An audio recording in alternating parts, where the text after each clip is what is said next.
Well, the Liberals have announced another gun grab to violate your rights even further.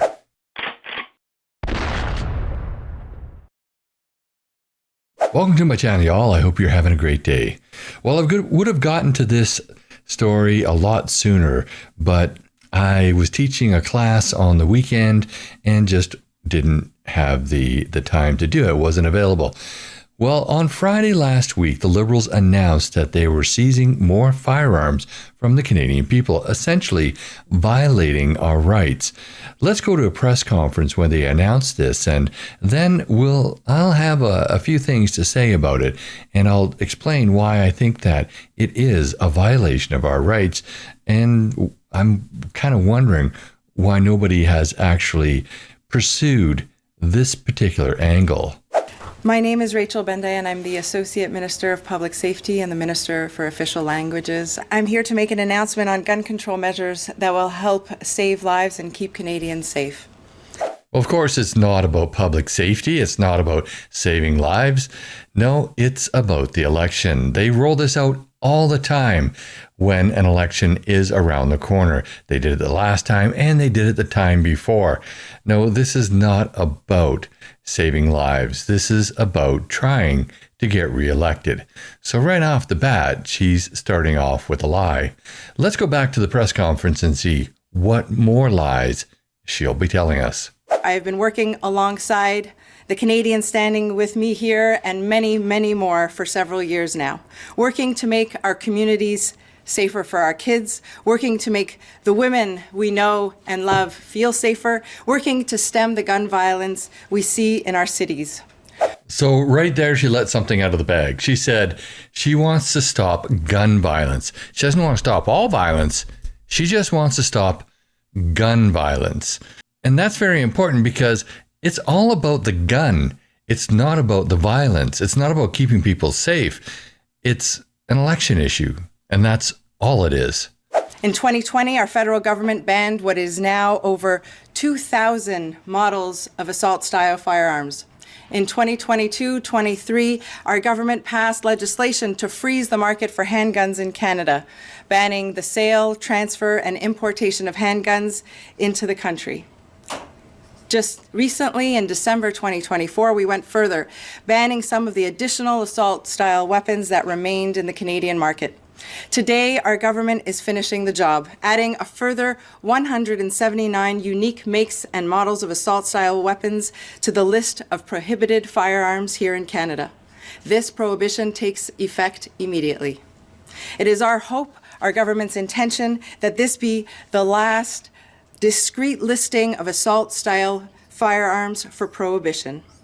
If we finish the job well, we have all the tools necessary to ensure that new models of assault-style weapons will be captured and denied legal entry into the Canadian market. But it won't be the last. You know why? Because they'll need another gun issue for the next election after this one. That's just the way they roll. Let's be clear, these are weapons of war, firearms designed specifically to kill as many people as possible in the least amount of time possible. As with previous prohibitions, the weapons we are banning today are semi-automatic firearms with sustained rapid-fire capability. Experts have told us that they exceed safe civilian use. Really? Well, if that was the case, how come they've been in civilian hands for decades and been used safely? How come they're used in sport shooting events? No, this lady is totally lying. And who are these experts? Well, they're not true experts. They're people that the Liberals have designated to be experts so that they can give an opinion that the Liberals want. I know all about experts. I know all about how experts are designated. I've been in court a lot in my time when I was in the RCMP, and I've seen people designated as an expert who had no expertise whatsoever. I had more expertise in each of those areas than they had. But I also had really lousy Crown lawyers who didn't challenge them. And the Crown lawyers, they just kind of fold up like a wet blanket when they see these experts or people who claim to be experts being brought on the witness stand. And it's the same as in government. And it's the same with all the people that the RCMP trained to be experts for their laboratory in Ottawa so that they can classify firearms.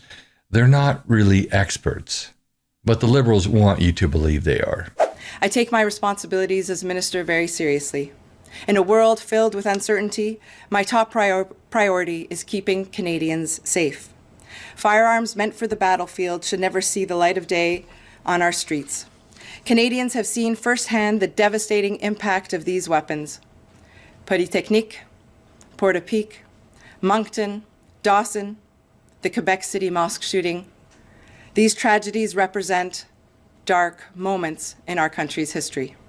Well, a couple of things there. First off, never let a good tragedy go to waste. Spoken like a true Liberal she is. Now, here's the thing about that. She had to go back several decades in order to get those few incidents. Several decades. Now, what about what she said just prior to that? That these firearms were meant for the battlefield. Well, actually, they weren't. They are not assault weapons. She said assault style weapons. They always do that. They throw in the style because they know they're not truly assault weapons. And they're not made for the military. They're made for the civilian market. And she said they're not made, and they should never see the light of day on our streets. But the thing is, they're not. They're being held by law-abiding citizens because those are the ones that she can grab. She can't take the ones away from the criminals. She can only get the ones that are held by law-abiding citizens who are locking them up safely at home when not in use. No, this is a complete bunch of BS. Canadians are also very well aware of the impact of firearms in the United States, where there they experience about 600 mass shootings per year, nearly 2 per day. And those are mass shootings. In 2022, there were over 48,000 firearm-related deaths in the U.S. Here in Canada, our federal government has taken action to strengthen gun control and tackle gun violence head-on. As a result of the various steps we have taken, we've seen a decline in violent crime involving firearms across Canada. Data for 2023 was just recently released by Statistics Canada and shows that this decline was most pronounced in large urban areas, with a decrease of violent crime involving guns of 19% in Toronto, a decrease of 12% in Montreal, of 15% in Vancouver, and a decline of 22% in Calgary. Although homicides involving firearms had risen year over year previously, in 2023, the rate dropped by 18%. There were, in fact, 54 fewer firearm-related homicides in Canada in 2023. Reducing the number of guns in circulation helps reduce gun violence. 54 fewer homicides that were associated to gun use in 2023. Of course, all the years before that, all the years that they were in power before that, leading up to 2003, including the years that all of these guns that they listed in 2020 were prohibited and couldn't be brought out of their safe, all of those years, they still had increases. Well, that tells me that there's something else going on here. It's not about these guns being held by law-abiding citizens. It's about other factors. Yeah, removing firearms from the streets, illegal firearms from the streets, yeah, that will have an effect. It'll have an effect on gun-related homicides. Will it have an effect on all the homicides? Well, we've recently heard that homicides in 2024 are up. I wonder how many of those are related to firearms or firearms are used in them. She doesn't say that because they don't officially have the stats out. And if it doesn't fit her narrative, well, that's not really good for, using this as an election issue. I am happy to say that the buyback program has been underway since early December and that it is so far extremely successful. As it stands, the first phase of the program covers assault-style firearms that were prohibited in 2020 and that are in the hands of our stores and retailers. As of today, nearly 7,500 firearms have been submitted by businesses across the country for collection and destruction. The large majority of them have already been destroyed.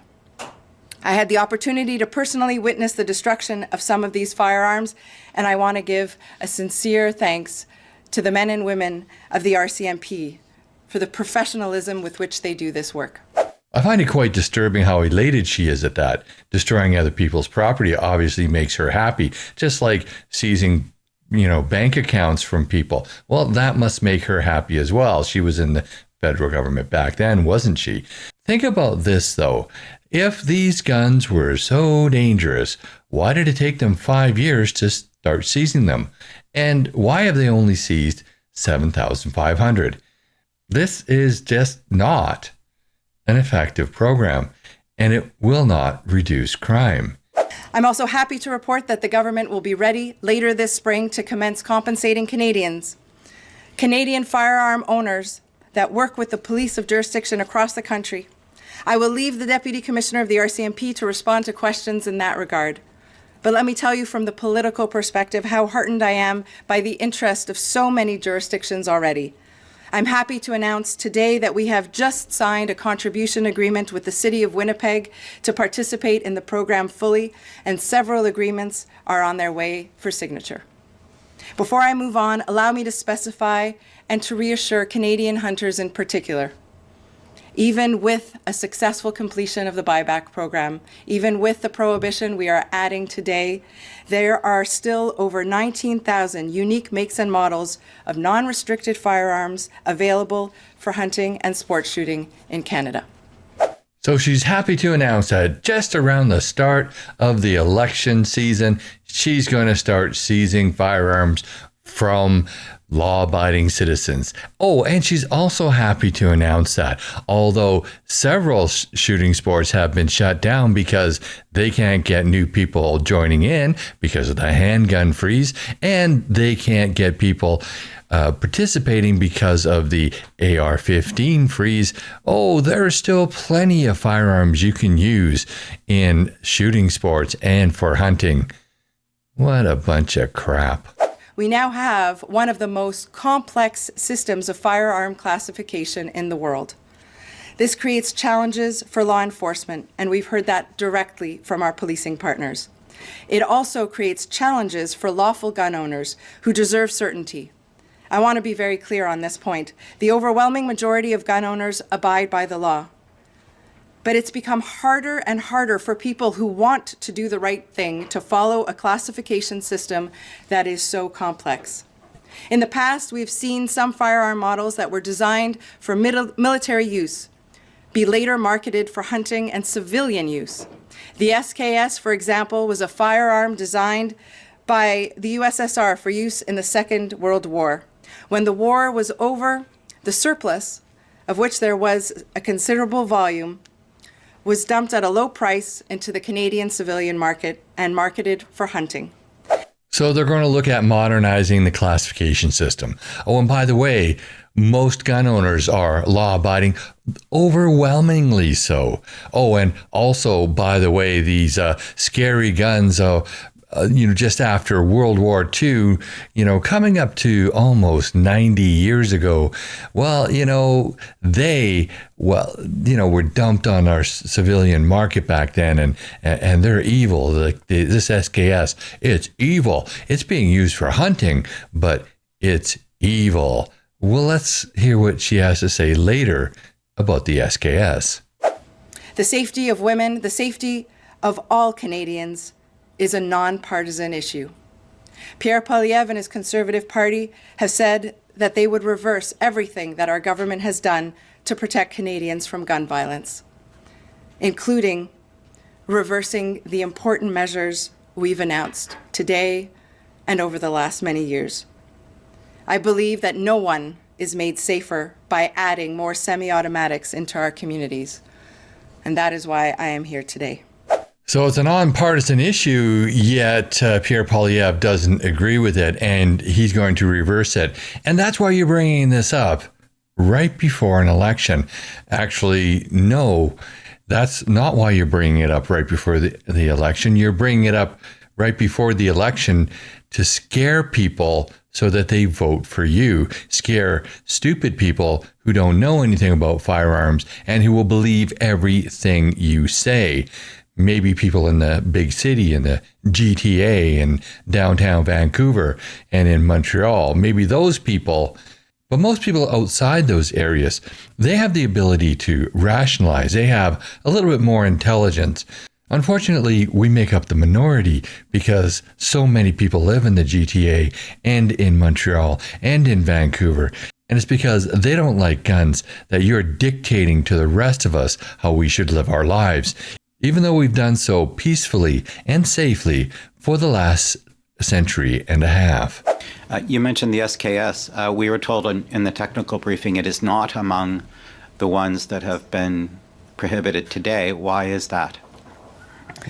The SKS is an example, as I mentioned in my remarks, of a gun that was initially designed for one purpose and then marketed for another. I think the classification review, which I've announced today, will address that in particular. The SKS, of course, is a gun that, as I mentioned, has been used for hunting in Canada, particularly by Indigenous peoples. And in our discussions with Indigenous communities, it was made clear that they are used for sustenance hunting, which is a right that we must respect. So they plan on respecting the rights of Indigenous hunters, but nobody else, because none of us fit into a category where they can get more votes from. You see, Indigenous populations, they vote primarily NDP, or at least in British Columbia here, and they want those votes. They want to convince those people to vote Liberal. That's what this is all about. Don't step on their toes because they're votes. The RCMP has been working very closely with Public Safety Canada, which is the project lead. Naturally, we have stewardship of the Canadian Firearms Program, and we've been working very closely with all 194 police of jurisdiction on an approach to collect from individuals. There's more than 2.3 million licensed law-abiding gun owners in the country, and so our firearms program has worked really closely with every police of jurisdiction, with provincial policing, with various ministries across the country in partnership with public safety. We work very closely within government with procuring a new case management system and looking at this piece. As the minister alluded, it's we're a large country, a lot of geography to cover, and working through these different processes. We've also looked at, we're trying to limit the impact, obviously, on frontline policing. There are a series of demands on frontline policing across the country, including the RCMP.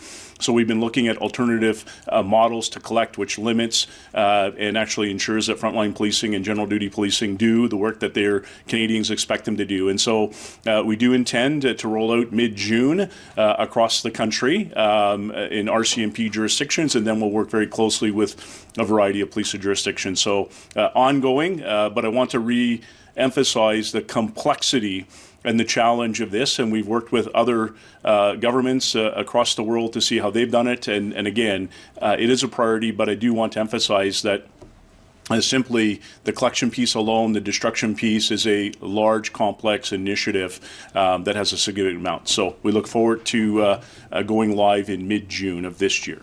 So what did I get from that little segment? Well, 2.3 million law-abiding Canadians own guns, and because they're law-abiding and they'll turn in their guns, those are the guns we're going for. These are people who don't commit crimes, and the guns that they're using aren't on the streets, but we're going to go and get those guns, and we're going to do it as quickly as mid-June. Well, that is just hunky-dory. And to get it done right, we're going to consult with different countries all over the world to see how they did it. As a matter of fact, we've hired some psychics, some mediums to commune with the dead so we can ask Hitler how he did it. Can you tell us more about how the firearms will physically be returned and turned in. There's been a lot of discussion about how that might happen, and I know it's happening for businesses now, but can you tell us about how it would work for individuals? How will individuals physically return their firearms for destruction compensation? Again, thanks. And I'll speak on behalf of the RCMP and the way that we're rolling out our program. We're clearly working very closely with all police services because it does vary from province to province. But the intent would be the Canadian Firearms Program would communicate with those license owners that are in possession of a firearm that falls under the prohibition and would fall into the Firearms Compensation Program. The case management system would work with that individual to set up an appointment. There would be packaging and safe packaging. We have law-abiding gun owners that do this every single day, that ship and move firearms across our country safely. But the mechanism would be to set up an appointment. They would attend a local RCMP detachment. There would be an intake process. Again, we want to limit frontline police officer use, and so we're looking at alternative staffing models, including public servants and civil service and alternative models. We would actually then, process. We would verify serial number, verify ownership. All of those processes go into an independent case management system that would share that data internally with government to process payment. Really, you want us to bring our guns down to the detachment so that you can destroy them. But wait a minute, they no longer have a registration because we've got notices in the mail saying that those registrations have been null and void. So how do we get an authorization to transport? Are you going to give us an authorization to transport so that we can bring them down to the detachment? That's interesting. Or are you just going to call us and have us come down? Well, I think just to be safe, I'm not going to bring my guns down to the detachment. You can come and get them. And when you come and get them, they're all going to be taken apart so they're nice and safe, so they can't discharge anything. And they're going to be all in one big old pile on the floor of my kitchen. And y'all can come in there and take them out, piece by piece. That's how I'm going to do it. And you know what? If everybody in Canada did that, well, that would really grind down the system. We're not complying with the law. We're just saying, nah, I'm not going to bring these down to the detachment, but hey, you can come pick them up because you're the ones who want to take my guns from me. I don't want to give them to you. So why should I go out of my way and waste my time to go in for this interview? So this is the state of Canada. We are having our rights violated.